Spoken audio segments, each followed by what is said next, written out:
মা বোনেরা মন্দিরের মূল গেটের সামনে দাঁড়িয়ে আছে, মাকে দর্শন করছে। Welcome to my another blog. তো আজকে ছিল 6 এপ্রিল শনিবার, আর আমার বাড়ির পাশে হচ্ছে শীতলা মায়ের মন্দির। যারা যারা আমার ব্লগ আগে দেখেছেন তারা অবশ্যই জানেন যে এই শীতলা মন্দিরে আমি প্রায় দিন যাই, এবং আপনাদের সঙ্গে আগেই বলেছিলাম চৈত্র মাসে যখন এখানে পূজা হয় সেই পুজোর ভিডিও আপনাদের সঙ্গে অবশ্যই শেয়ার করব। তো সকালবেলা তাই জন্য চলে গেছিলাম ছেলেকে নিয়ে মায়ের কাছে ডালা দিতে, এবং এই ছেলে এখন ধুনো গুঁড়ো করছে। এই ধুনোটা একটু পরেই দেখতে পাবেন, এখানে দুপুরে ধুনো জ্বালানো হয় এবং যথারীতি গণ্ডি শুরু হয়ে গেছে।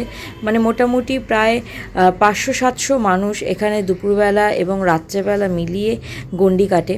সেই গণ্ডির জন্যই সারা পাড়ার বহু ছেলে বাচ্চা বহু এবং প্রশাসনিক অনেকেই সারাটা রাস্তা জুড়ে এই পাশের পুকুর থেকেই জল দিয়ে দেয়, যাতে আর কি রাস্তাটা ঠান্ডা থাকে। আর সবার জানাই এই শনিবার কি গরমটাই না পড়েছিল।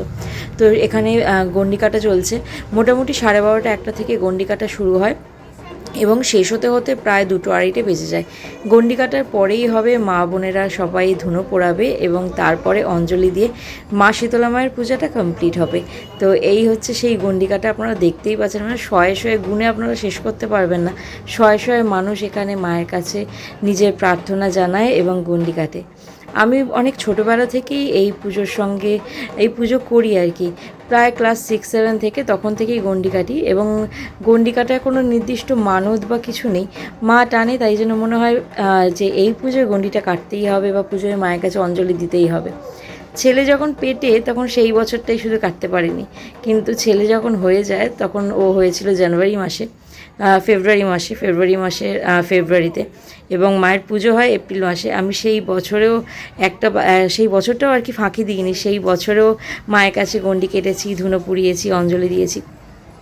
সারাটা বছরে খুব অপেক্ষায় থাকে সারা পাড়ার মানুষজন এবং পাড়ার সবাই যে মায়ের পূজা আসবে। এই পুজোতে পাড়ার এমন কোনো মেয়ে নেই যারা বিয়ে হয়ে গেছে তারা বাপের বাড়ি আসে না। সকলে মিলে পুজোটা পাড়ার মানুষজন সবাই একত্রিত হয়ে খুব খুব খুব আনন্দের সাথে পালন করা হয়। আর এই হচ্ছে দুপুরবেলা মায়ের দর্শন। কোনোভাবেই ফোন নিয়ে ভিতরে ঢোকার জায়গা নেই, মানে তিল ধারণের জায়গা থাকে না। এখন চলছে ধুনো পোড়ানো, এবং ধুনো পোড়ানোর সাথে সাথে তারপরে হবে অঞ্জলি। বহু মানুষ এখানে পার্টিসিপেট করে, বহু মানুষ দেখতে আসে, বহু মানুষ দেখে। ছোট ছোট বাচ্চারা চারিদিকে ঘুরে বেড়াচ্ছে। তো ফোনটাকে আর ঢোকাতে পারিনি ভিডিও করার জন্য, আর যেহেতু আমি নিজে ভিজে গায়ে ছিলাম, গণ্ডি কেটেছিলাম এবং তারপরে ধুনো পোড়াবো, তাই জন্য বরমশাই আর কি ভিডিওটা করে দিয়েছে, কিন্তু সে ঢুকতে পারেনি ভিতরে, তাই জন্য ক্লিন করে দেখা যায়নি। তো এই ছিল দুপুরবেলার মুহূর্ত। এখানে ধুনো পোড়ানো হচ্ছে।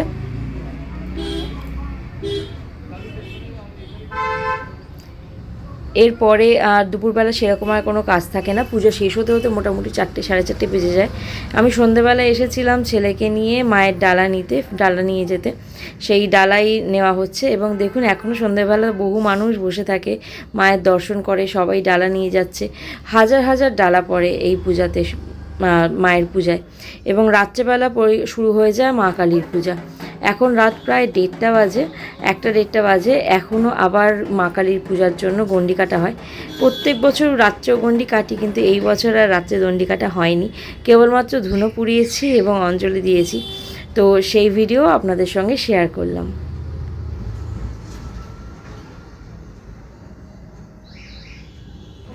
যেহেতু রাত্রেবেলা গণ্ডি কাটা এবং ধুনো পোড়ানোর পরিমাণটা, মানে মানুষের পরিমাণটা একটু কম থাকে, তাই জন্য ভিডিওটা করা সম্ভব হয়েছে আর কি। তো এখানে আমার ধুনো পোড়ানো হচ্ছিল, কালু ধুনো পুড়িয়ে দিচ্ছিল। এই মন্দিরের প্রত্যেক কটা কাজে একদম ভীষণ সারাটা বছরই ও থাকে মন্দিরে দেখাশোনা, মায়ের সুবিধা অসুবিধা, ঠাকুরমশাইয়ের সঙ্গে যোগাযোগ, মন্দিরের তত্ত্বাবধানের একজন মানে গুরুদায়িত্ব পালন করে থাকে কালু। তো কালুই ধুনো পুড়িয়ে দিচ্ছে, আর এইভাবেই ধুনো পোড়ানো হয়। রাত্রেবেলার ধুনোটা এইভাবেই পুড়িয়েছিলাম।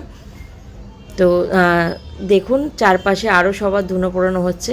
এইভাবে রাতেও প্রায় 250-300 মা বোনেরা তো ধুনো পোড়াই। এরপরে অঞ্জলি দেওয়া হবে এবং রাত্রেবেলা মা কালীর পূজা শেষ হতে হতে প্রায় ভোর হয়ে যায়, এবং ভোরবেলায় মা কালীর বিসর্জন হয়ে যায়। বিসর্জন হয়ে যাওয়ার পরে থানে সারা বছর থানটা খালি থাকে, কিন্তু সেখানে মায়ের ঘর থাকে, আর মন্দিরে শুধু থাকে কেবলমাত্র শীতলা মা।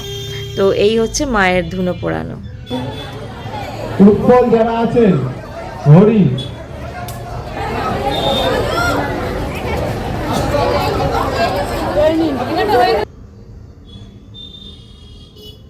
এই দিনটা খুব ভালোভাবে কেটে যায়, মানে সকালবেলা ভোরবেলা ঘুম থেকে উঠে থেকে রাত্রেবেলা মাঝরাত পর্যন্ত দিনটা যে কোথা দিয়ে কিভাবে কেটে যায় ধারণাও করতে পারি না। সারা পাড়ায় মানে এই পুজোটা উপলক্ষে সপ্তাহে 3টে দিন একদম, যেহেতু মা কালীর পূজা হয় তাই জন্য প্রত্যেক চৈত্র মাসেই শনিবার দেখেই এই পূজাটা করা হয়। শনিবার, রবিবার এবং সোমবার 3 দিন ধরে অনুষ্ঠান হয়। সেই অনুষ্ঠানে প্রথম দিন তো মায়ের পূজাই হয়, দ্বিতীয় দিন হয় সঙ্গীতানুষ্ঠান। আপনাদের সাথে সেই ভিডিও শেয়ার করছি। দেখুন এখানে গান করতে চলে এসেছে জি বাংলার একজন সঙ্গীত শিল্পী। তো সেই গান চলছে, পাড়ার লোকজন সেটাকেও খুব ভালোভাবে এনজয় করছে।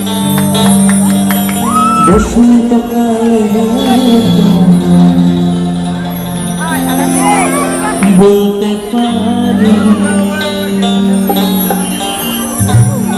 তুমি বন্ধু কালাকি,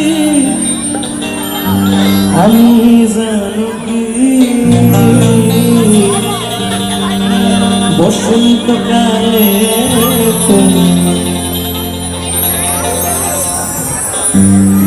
বলতে পারি। এখানে জামা দেখছি আমি আর কাকু ভাই বসে এটা দেন। চলো আমরা একটা কাউন্ট দিই, হ্যাঁ একসাথে সবাই মিলে ঢুকবো, সবাই মিলে চলো 1 2 3 তুমি বন্ধু কালাপাখি, আমি জানি বসন্তকালে বলতে পারি তুমি বন্ধু কালাপাখি, আমি এবং তৃতীয় দিন থাকে মায়ের ভোগ প্রসাদ নিবেদন, যেখানে পাড়ায় প্রায় 2-3 হাজার মানুষের জন্য খিচুড়ি ভোগ রান্না হয়। যেহেতু বাবা পূজা কমিটিতে আছে তাই জন্য কমিটির সকল সদস্যদের বাড়িতেই মায়ের ভোগ যায়, এবং তাছাড়া সবাই চাইলে মায়ের মন্দিরের সামনে গিয়েও প্রসাদ গ্রহণ করতে পারে, মায়ের ভোগ গ্রহণ করতে পারে। প্রচণ্ড ভিড় হয়। আপনাদের সঙ্গে সেই ভিডিও শেয়ার করব। দেখুন কিভাবে মানে সারি সারি মানুষ, হাজার হাজার মানুষ এখানে বসে বসে মায়ের ভোগ গ্রহণ করছে। শুধুমাত্র বসেই না, হাতেও পাতায় খিচুড়ি ভোগ দিয়ে এখানে বহু মানুষ বাড়িতে প্রসাদ নিয়ে যান। পুজোর এই 3টে দিন খুব ভালোভাবে কাটে। আসছে বছর আশা করি আবার সবাই মিলে মায়ের পুজো আবার করতে পারবো, খুব আনন্দ করব এবং আপনাদের সঙ্গে আবার এই ভিডিও শেয়ার করব। আজ এইটুকুই, পরবর্তী ব্লগ নিয়ে খুব তাড়াতাড়ি আবার চলে আসবো।